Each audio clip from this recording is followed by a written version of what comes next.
दमोह के श्री आनंद कंद दयालु आश्रम साकेत धाम सवा लाख मानस पाठ में 9 कुंडीय अति गणपति यज्ञ एवं गणेश महापुराण चल रहा है, जिसके 10वें दिन आज संत समागम एवं पत्रकार वार्ता रखी गई।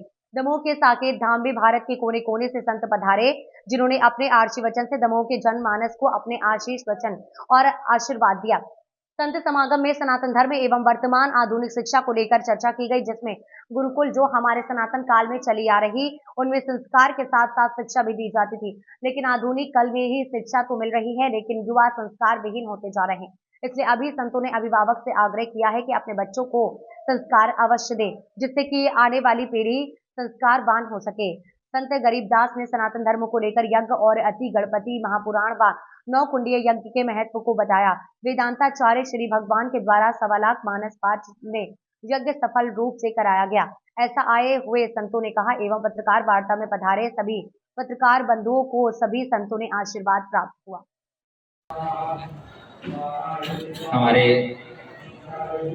संत वृंद जिनका शुभाशीष मुझे लगातार इस तरह से मिल रहा है जैसे सूरज का प्रकाश मिलता है, और सूरज का प्रकाश भी कहीं कहीं कम पड़ जाता है, जहाँ शास्त्र मानस के रूप में हमें कहता है सबकर परम प्रकाशक जोई राम अनादि अवधवति सोई। तो हमारे जो सूर्य हैं, जो हमें देदीप्यमान कर रहे हैं इस भारतवर्ष में, वह संत ही हैं। संत से बढ़कर कोई और सूर्य जो है इस संसार में भी मुझे नजर नहीं आता। बात यहाँ पे ये है कि जो 2 मिनट की पत्रकार वार्ता रखी हुई है, ये तो बात थी नहीं, क्योंकि अभी तक की 2 मिनट वाली पत्रकार वार्ता लगभग 3-4 हो चुकी है। आज तो 2 घंटे की पत्रकार वार्ता का वादा करके पत्रकार आए थे, और भोजन प्रसादी करके जाने का भी हमारा प्रतिज्ञा पूर्ण करके जाने का बात थी। कारण यह है कि आप आज हम लोगों के लिए नहीं है।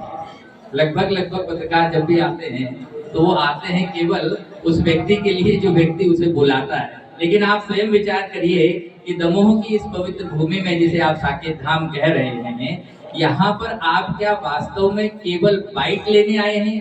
क्या केवल समाचार लेने आए हैं? क्या केवल न्यूज तैयार करने आए हैं?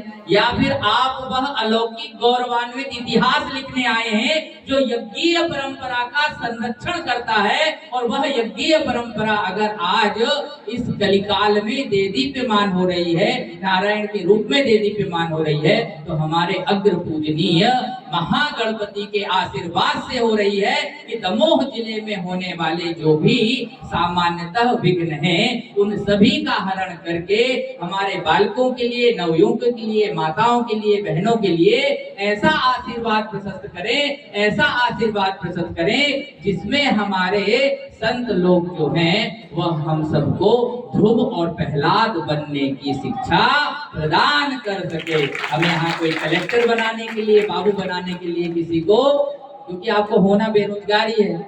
एमए हो लो, डीलिट हो लो, चाहे एमएससी कर लो, चाहे बीएससी कर लो। तो मैं केवल इस मंच से यह कहना चाहता हूँ कि भारत जो है वह अगर कृषि प्रधान देश है तो उसके साथ साथ उसकी प्रधानता का जो गुण है वह यज्ञ के कारण है। यज्ञो विश्वस्त भुवनस्त नाभि, यज्ञ सारे विश्व की भुवन की नाभि है।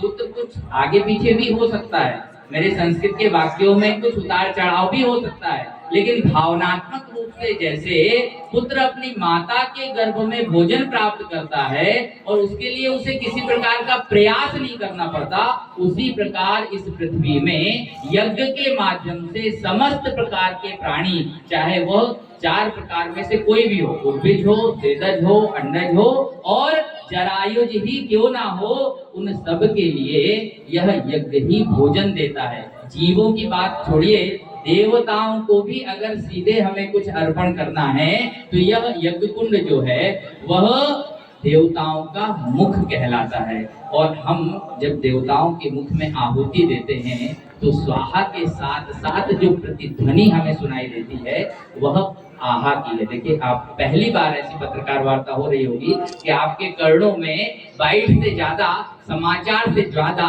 स्वाहाकार का गुंजायमान सुनाई दे रहा होगा। और यह स्वाहाकार का गुंजायमान आपको जो बता रहा है वह आपको वेद के ज्ञान कांड की परम पवित्र उस ध्वनि को गुंजायमान अनुरोध करना चाहता हूँ कि सभी संतों की वाणी का समायोजन कर जैसे माला पिरो। आज सभी पत्रकारों से निवेदन है कि इस पावन प्रांगण में परम पूज्य प्रातः स्मरणीय श्री भगवान वेदांताचार्य जी महाराज के संगत में जिस प्रकार से ये गणेश भगवान का पावन यज्ञ चल रहा है, निश्चित रूप से यज्ञ के माध्यम से देवता प्रसन्न होते हैं और देवता प्रसन्न होते तो बारिश होती है, बारिश होती तो किसान भी खुश होते हैं। ऐसी स्थिति में आज जो यज्ञ हो रहा है ये सनातन धर्म के लिए निश्चित रूप से पूरे भारत में एक धर्म की पताका फहराने का काम से अयोध्या से सभी धर्म क्षेत्र के महात्मा यहाँ पर विराजमान हैं जो आप सबको देख पा रहे हैं। निश्चित रूप से वैसे तो मैं पत्रकारों से निवेदन ये करूंगा कि सभी संतों के भाषण और सभी संतों के प्रवचन और उनके जो भी वाक्य हैं वो अगर श्रवण करके लिखते तो ज्यादा अच्छा होता है, क्योंकि हर एक संत अपनी भावना प्रकट करता है और कौन संत के मुख से कौन सी ऐसी बात निकल जाए जो जीवन के लिए अमूल्य हो जाए। तो क्योंकि संत पढ़े भले ही ना होते हैं लेकिन कढ़े बहुत होते हैं, इसलिए संतों की भाषा जब निकलती है तो लगता है कि कहाँ से आ रही है, क्योंकि वो देव भाषा होती है। और मैं यही कहूँ यज्ञ के माध्यम से जब व्यक्ति पथ भटक जाता है तो जब भगवान ने मार्ग पूछा तो गुरुजी ने यही कहा, मुनि बट संग चार तब दीने, चार बटु दिए। चार कौन है? यही चार वेद हैं, यही चार वेद की ऋचाएं हैं। जीवन में जब व्यक्ति मार्ग भटकता है तो श्रुति का सहारा लेना चाहिए, वेदों का सहारा लेना चाहिए और इन संतों का सहारा लेना चाहिए जिससे हम अपने मार्ग पर चल सके। क्योंकि संत छड़के में ज्ञान सिखावहीं, सत्य असत्य प्रत्यक्ष दिखावहीं, सुगम पंथ जो संत बतावहीं, तामे चलत बिगड़ नहीं आवहीं। जाकी पथ संतन ने राखी, ताकि रही जगत फरसाखी। संतन की लखा जब बनाई, शेष महेश रहे मोहि पाई। कबो न संत से करे विवादा, आए हर्ष न जाए विषादा। अदम संत संग जो पावे, तो पावन होए वेद न सिखावे। अगर अधम व्यक्ति भी संत की संगत में आ जाता है वह पावन हो जाता है, ऐसा वेद कहते हैं, ऐसा पुराण कहते हैं, ऐसा शास्त्र कहते हैं। इसलिए संतों की भाषा आप अगर अपने कलम के माध्यम से, अपने वीडियो के माध्यम से दिखाएंगे तो जन का कल्याण होगा, लोगों का कल्याण होगा और संत लोग समझेंगे। क्योंकि आज जिस प्रकार से पद्धति स्कूलों की, कॉन्वेंट स्कूलों की होती जा रही है, उससे कहीं ना कहीं सनातन धर्म के लिए छिद्र हो जा रहा है, उसमें रुकावट हो रही है। क्योंकि समस्त पत्रकार बंधुओं, आप लोग जानते हैं कि जैसा महाराज जी का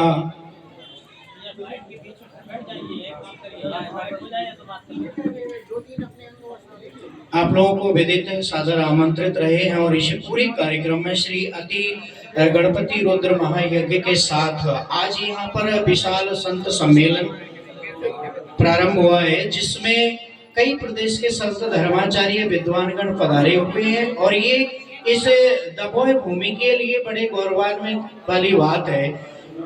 आप लोगों ने ऐसा सुना होगा, हमने अक्सर सुना है प्यासा चलकर जाता है कुएं के पास।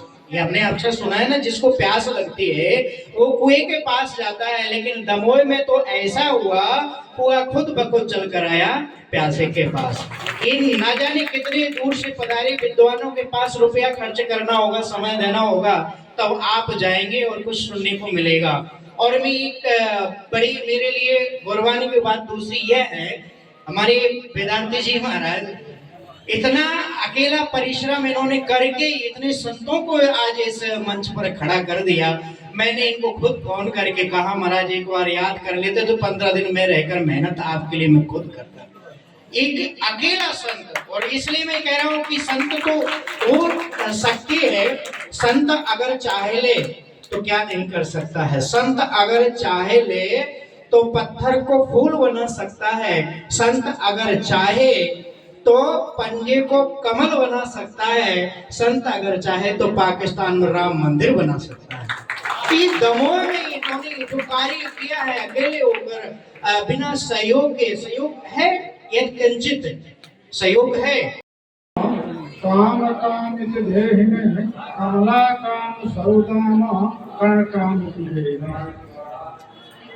उपस्थित ऋषि मंडली संतजन एवं इस कार्यक्रम के संयोजक परमादरणीय श्री भगवान जैसा भी बता रहे थे। देखिए विद्या प्रदान करना हम लोगों का धर्म होता है, परंतु विद्या का निक्षेप, विद्या जैसे रत्न का निक्षेप सदपात्रता में ही आधारित होता है। पढ़ाते हम लोग साथ में हैं, परंतु उनमें जो सदपात्र होता है, संस्कार संपन्न होता है, उसी में ही विद्या का पूर्णतया आधान होता है। हमारे भगवान छोटे से ही अवस्था में इनके गुरुजी दयालु लोगों के समेत में इनको रखा और संपूर्ण वेदांत दर्शन को एवं श्री सवरदास जी महाराज और उसके बाद देव मुरारी बापू और लगातार फिर हमारे जो बालकदास जी महाराज हैं, इन तीनों को इस क्रम में आप सभी के सामने रखना चाहता हूँ कि वह अपनी बात आपके सामने रखेंगे।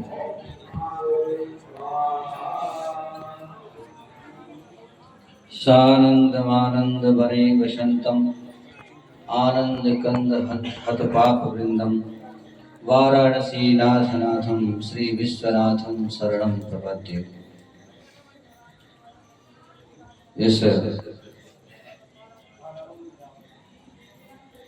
भारत की ऋषि परंपरा की भूमि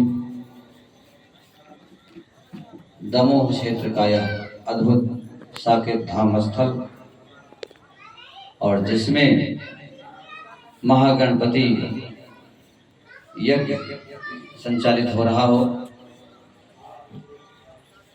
अति सुंदर और दिव्य है। श्री रामभूषण दास जी, साथ में महामंडलेश्वर हरिदास जी और राष्ट्रीय आर्यावर्त के संयोजक हैं, जिनका निरंतर मुझे सिंचन हो रहा है, वह है श्री श्री महंत रविंद्र दास जी महाराज। इसके साथ तो बाकी जो संत हैं, सबका नाम बारंबार लेने से मेरे सभी मित्र मंडली की तरह ही हैं, सभी ने मुझे बहुत अधिक गौरव प्रदान किया यहाँ आकर साकेत धाम की भूमि में। तो मैं सभी का बारंबार साधुवाद करता हूँ और यज्ञ नारायण भगवान के लिए आप जो भी प्रश्न करना चाहें वो हमारे संतों से करें तो मुझे बहुत खुशी होगी। मैं तो लगातार आप लोगों को मिल ही रहा हूँ, आगे भी मिलता रहूँगा। तो कुछ संतों से भी वार्तालाप आप लोग की हो जाए, फिर उसके बाद संत सम्मेलन प्रारंभ होगा।